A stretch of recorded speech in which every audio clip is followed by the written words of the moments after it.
5 సంవత్సరాలు 250, 250 చొప్పున పెంచి మొన్న నిన్నే 3,000 రూపాయలు చేశాం.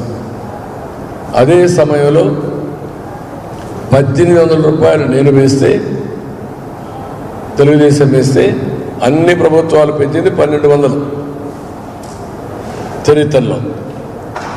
అలాంటిది నేను ఎన్నోసార్లు చెప్పాను పేదవాళ్ళకి, వృద్ధులకి, వితంతువులకి, పేదవాళ్ళకి మీ ఇంటికి పెద్ద బిడ్డగా ఉంటా, పెద్ద కొడుకుగా ఉంటా, మిమ్మల్ని ఆదుకుంటానని చెప్పి ఆదుకున్న పార్టీ తెలుగుదేశం పార్టీ. అందుకే ఈరోజు కూడా చెప్పాం, పెన్షన్లు మళ్ళీ పెంచుతామని మొదటగా చెప్పిన పార్టీ తెలుగుదేశం పార్టీ. ఇంటి దగ్గరనే ఇస్తాం, మొదటి తారీఖుని ఇస్తాం, పెంచిన 4,000 రూపాయలు ఇస్తాం.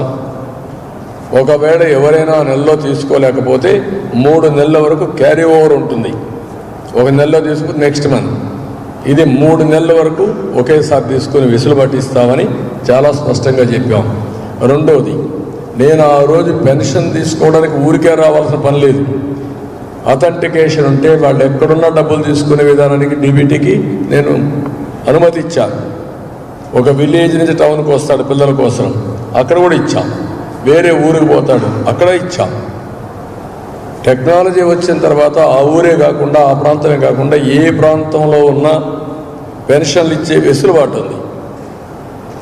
మళ్ళీ మనకు ఆటోమేటిక్గా అథెంటికేషన్ వచ్చేస్తుంది, వాళ్ళు డ్రా చేశారా లేదని.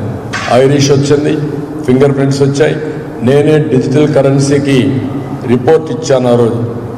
ఏదో డిజిటల్ ట్రాన్సాక్షన్లో ప్రపంచంలోనే వీఆర్ నెంబర్ 1. కాబట్టి ఇవన్నీ చేస్తే ఇంత నీచంగా, ఇంత దుర్మార్గంగా ఇతను ప్రవర్తించడం అనేది చాలా నీచమైన కార్యక్రమం.